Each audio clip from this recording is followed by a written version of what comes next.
कसम दुरूद पाक पढ़ लीजिए। अल्लाहुम्मा सल्ली अला सय्यिदना मौलाना मुहम्मद बारिक वसल्लिम सल्लु अलैहि सलातो व सलामन अलैका या रसूल अल्लाह या नबी अल्लाह या हबीब अल्लाह। सभी हज़रात इस बात से रोशनास हैं कि रबीउल सानी का महीना चल रहा है, जिसे अवाम अहले सुन्नत गौसे पाक का महीना या 11वीं शरीफ का महीना भी कहते हैं। और ये कहना क्योंकि ज़माना की तख्लीक, मकान की तख्लीक, ये सब अल्लाह ताला ने फरमाई है,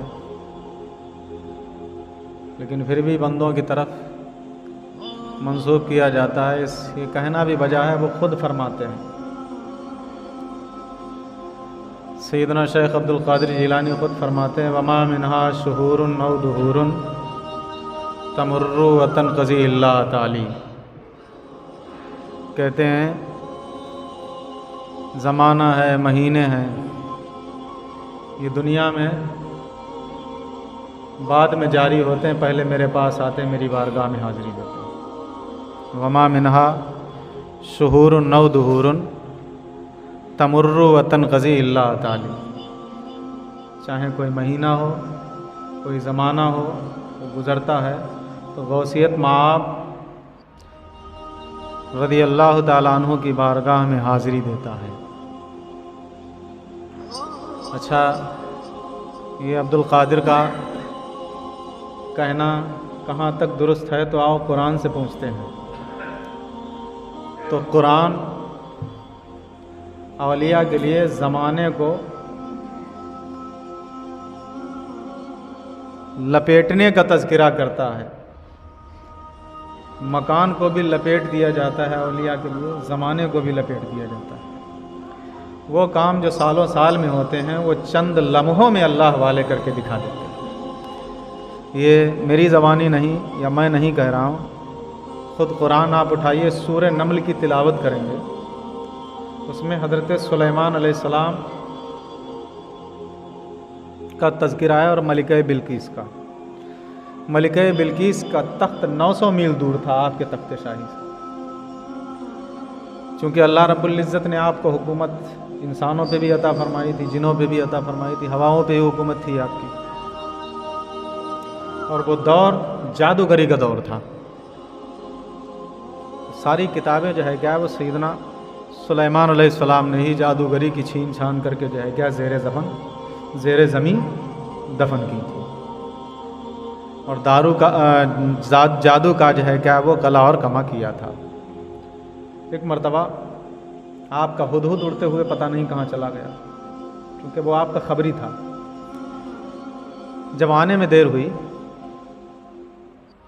तो आपने उसके बारे में कुछ मज़ीद फरमाया भी कि मैं उसे ज़िबा कर दूंगा या सज़ा दूंगा।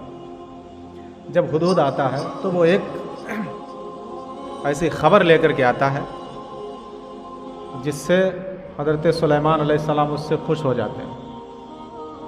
तो वो ख़बर कोई और नहीं थी, मलिका बिल्कीस के बारे में ही ख़बर थी। तब उस वक्त हज़रत सुलेमान अलैहिस्सलाम ने अपने नुदमा से, अपने जुलसा से, अपने वज़रा से फरमाया था, कौन है ऐसा? उनमें जिन भी बैठे हुए थे, इंसान भी बैठे हुए थे। फरमाया था, कौन है जो 900 मील से मलिका बिल्कीस का तख्त उठा करके ले आए? तो एक जिन खड़ा हो जाता है, काला इफ़रीतुम मिनल जिन, कुरान खुद कहता है। जिन खड़ा होता है, कहता है कि हुजूर मैं बहुत जल्दी उठा लाऊंगा। कितनी देर लगाएगा? तो उस जिन ने कहा था कि आपकी महफिल ख़त्म हो रही होगी या ख़त्म हो चुकी होगी, मैं तख्त उठा लाऊंगा। तब आपने फरमाया था कि मुझे और जल्दी चाहिए। तब एक इंसान खड़ा होता है जिसका नाम आसिफ इब्ने बरखिया था। कहता मैं उठा के लाऊंगा। कितनी देर लगाएगा? कहते पलक झपकते उठा लाऊंगा। पलक झपकते ही उठा लाऊंगा। हमारी कोई कुदरत नहीं है, जो दी है वो अल्लाह ने दी है, जिसे भी दी है वो अल्लाह ने दी। इमाम इश्क मोहब्बत का अभी अभी शेर आपने सुना कि तू रहीम है उनका करम है गवाह, वो करीम है तेरी अता की कसम। इमाम इश्क मोहब्बत अपने अशार में ऐसे हुस्न से जो है क्या अकीदे बयान करते चले जाते हैं। कहते हैं मौला तू रहीम है और उनका कर्म इस बात पर गवाह है कि जो भी मांगने वाला उनकी बारगाह में पहुंचता है उस पर कर्म ज़रूर करते। तू रहीम है लेकिन कर्म तेरी रहमत पर उनका गवाह है, मोहम्मद मुस्तफ़ा का, तेरी रहमत पर कर्म मोहम्मद मुस्तफ़ा का गवाह है। और वो करीम है तेरी अता की कसम, वो जो करीम बने हैं, वो जो कर्म करते हैं वो तेरी ही अता से करते हैं। तो इमाम इश्क मोहब्बत अपने अशार में नज़रियात और अकीदे ऐसे बयान करते चले जाते हैं, ऐसे बयान करते चले जाते हैं कि लोग देखते रह जाते हैं कि अहले सुन्नत के नज़रियात भी बयान कर दिए। तू रहीम है, करम उनका गवाह है, तू जो रहमत करता है वो करम मोहम्मद मुस्तफ़ा का है, और वो करीम है तेरी अता की कसम। लेकिन उन्हें जो करीम बनाया है वो बनाया भी तूने ही है परवरदिगार, किसी और ने नहीं, तूने ही करीम बनाया है, तो तेरी रहमत पर उनका करम गवाह है। तो आसिफ इब्ने बरखिया का पलक झपकते ही तख्त को उठा लाना 900 मील दूरी। तवज्जो ले, अंदाज़ा करें आज की साइंस ने भी अभी तक कोई इतनी तेज़ सवारी पैदा नहीं कर पाई मियाँ, जो 900 मील से पलक झपकते ही जो है क्या एक तख्त शाही उठा के ले आए। जिन्हें अपनी साइंस पर नाज है वो भी देखते रह जाते हैं जब कुरान के सानिहात वाक़यात और गुज़श्ता कससो अमसाल जब बयान करता है कुरान, तो ढूंढते रह जाते हैं ऐसी क्या बात है, ऐसी क्या बात है। तो आसिफ इब्ने बरखिया कहता है मैं उठा के लाऊंगा। कितनी देर में लागा? पलक झपकते ले आऊँगा। अब 900 मील की दूरी, 900 मील तक जाने में वक्त लगना, तो अल्लाह रब्बुल इज़्ज़त ने तय्ये मकान और तय्ये ज़मान, तवायतबी तय्यन, जिसका माना है आता है अरबी में लपेट देना, किसी चीज़ को लपेट देना। तो अल्लाह रब्बुल इज़्ज़त ने उसके लिए ज़माने को भी लपेट दिया और मकान को भी लपेट दिया, ज़माने को भी लपेट दिया और मकान को भी लपेट दिया। ऐसी बहुत सी हिकायात हैं। तो ये तो कुरान की हिकायत इसलिए मैंने बयान की कि इससे एक अजीबो गरीब और हिकायत मेरे जहन में आ गई, जो सैयदना शेख अब्दुल कादिर जीलानी रज़ी अल्लाह ताला अन्हु की बारगाह में पेश आई। तो ये हिकायत उस हिकायत पर दलील है, चूँकि ये हिकायत कुरान में मौजूद है। जब ऐसा होना कुरान साबित करता है तो मियाँ जो शेख सैयदना अब्दुल कादिर के दस्ते हक परस्त पर अगर ऐसी बात हो तो वो खिलाफ शरा और खिलाफ कुरान व हदीस कैसे हो जाती है, ये बताना मकसद है। सैयदना शेख अब्दुल कादिर जीलानी जब वाज़ करते थे तो आपके वाज़ का असर ये था, वाज़ व नसीहत तकरीर जब आप करते थे तो आपके वाज़ व नसीहत का असर ये होता था, तारीख गवाह है कि आपके मजमे से 40-40, 50-50 हज़ार का मजमा होता था। ये हम साउंड लगाए हुए, माइक लगाए हुए, वो दौर माइक का भी नहीं था, लेकिन जैसे आवाज़ आगे वाले सुनते थे वैसे ही पीछे वाले सुनते थे। ये करामत थी अल्लाह रब्बुल इज़्ज़त ने अता फरमाई। और हर मजमे से खौफ इलाही से किसी न किसी की रूह परवाज़ कर जाती थी, जनाजे उठते थे। वो असर दिया था सैयदना शेख अब्दुल कादिर जीलानी की ज़बान में। आज हमारी ज़बानें इतनी गंदी हैं कि हम पूरा दिन फहश गोइयों में निकाल देते हैं। कभी अल्लाह का नाम लेना भी, ऐसे ऐसे लोग भी हैं कि दिन में शायद ही वो अल्लाह का नाम ले लेते हो, और फिर आप कहो कि हमारी ज़बान में असर नहीं। तुम उसका नाम लेकर के तो देखो। यही सैयदना शेख अब्दुल कादिर जीलानी फरमाते हैं कि अल्लाह का नाम ही इसमें आज़म है, लेकिन वो इसमें आज़म उस वक्त काम करता है कि जब तू अल्लाह कहे तो तेरे दिल में, तेरे जहन में सिवाय उसकी ज़ात के दुनिया की कोई चीज़ नहीं होना चाहिए। देखो तुम्हारी ज़बान में असर पैदा हो जाता है,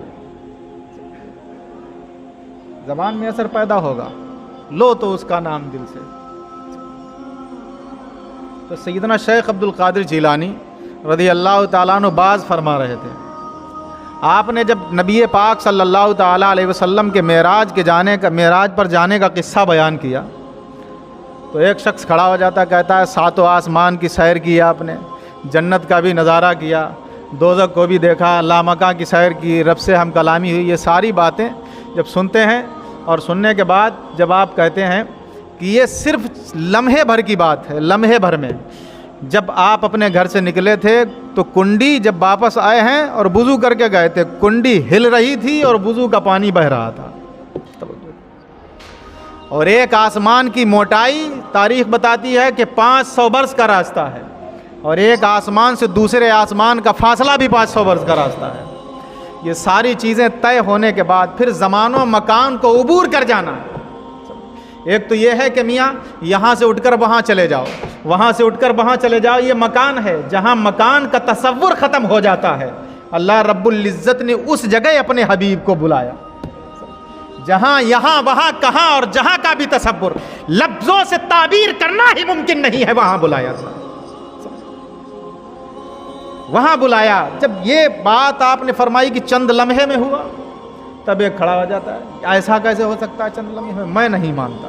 चला आता है, अपने घर आता, रास्ते में उसे जो है क्या है, एक मछली बेचने वाला मिल जाता है, उससे एक मछली खरीद लेता है। जिंदा मछली थी, अपनी बीवी को ला करके देता, कहता तुम बनाओ, मैं दरिया से अभी गुस्ल करके आ रहा हूँ। वो पौनी काट रही थी, चरखा चला रही थी। चुनांचे दरिया पर गुस्ल करने जाता है, कपड़े उतार कर किनारे पर रखता है, और जब दरिया में डुबकी लगाता है, जब गोता खाता है तो, और जब गोते खा कर के ऊपर निकलता है तो देखता क्या है कि ना वो किनारा है, ना उसके कपड़े मौजूद हैं, और उसका जिस्म भी जो है क्या वो तब्दील हो चुका था। जिस्म देखा तो पहले मर्द था, लेकिन अब जिस्म देख रहा है तो एक हसीन और जमील औरत में तब्दील हो गई। अब हैरत में है कि ये है क्या,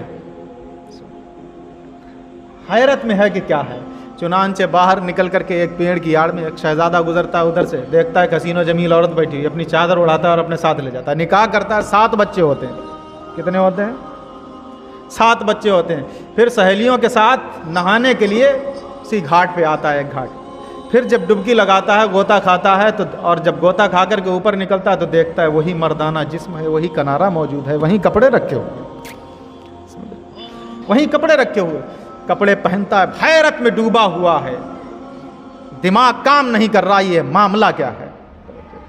घर पे आता है तो घर पे देखता है, बीवी कहता अभी तक तूने मछली नहीं बनाई? कहती अभी गए हुए कितनी देर हुई है आपको, गए भी हो नहाने या नहीं गए हो? तब दरवाजे से लौट के आ गए क्या? जब ये सुनना था, और मछली भी जिंदा जैसी पटकी थी वैसी वो तड़प भी रही थी। तवज्जो,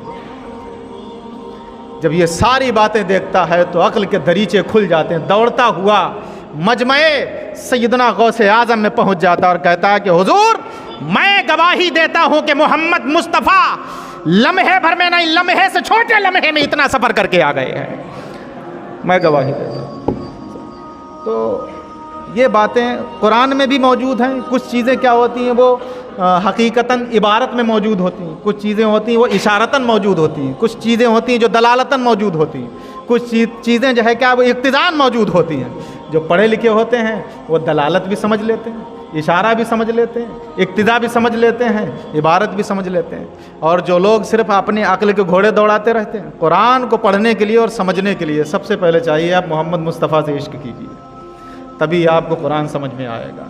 क्योंकि जिस पर कुरान उतारा गया है उसका इश्क अगर आपके सीने में नहीं है तो कुरान आपके समझ में नहीं आएगा। आप लाख कोशिशें करते रहिए लेकिन कुरान को समझ नहीं पाएंगे। हर आयत उनके गुण गाती है। अल्लाह रब्बुल इज़्ज़त कुल हुवल्लाहु अहद, इसमें सारी सिफत किसकी है बोलो? कुल हुवल्लाहु अहद, कह दो वो अल्लाह एक है। अल्लाहुस समद, सारी सिफतें रब की बयान की गई, लेकिन मुफस्सिर फरमाते हैं सिफतें रब की हैं लेकिन तारीफ मोहम्मद मुस्तफ़ा की है इसमें। क्यों? कहते हैं ये कुल कहा किससे गया है? तवज्जो दें, ये कुल किससे कहा गया? काल यकूल कुल, जिसका माना कहना, फरमाना, बयान करना। कुल किससे कहा गया है? तो मुफस्सिर कहते हैं ये कुल किसी और से नहीं कहा गया है, अपने हबीब से कहा गया है। हबीब, तू अपनी ज़बाने नाज़नीन से बोल के अल्लाह एक है। तेरा बोलना इतना पसंद है,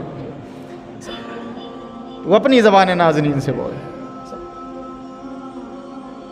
तेरा बोलना इतना पसंद है। तो चाहे वो तौहीद का बयान हो, चाहे रिसालत का बयान हो, और चाहे कोई और बयान हो कुरान में, वो मोहम्मद मुस्तफ़ा की तारीफ़ और उनके गुण गाता है। जब तक आप उनसे दिल नहीं लगाएंगे उस वक्त तक आपको जो है क्या कुरान समझ में नहीं आएगा। और औलिया के मरातिब, अल्लाह जिसे अपना दोस्त बना ले उसके मर्तबे में शक्को शुबा किस बात का।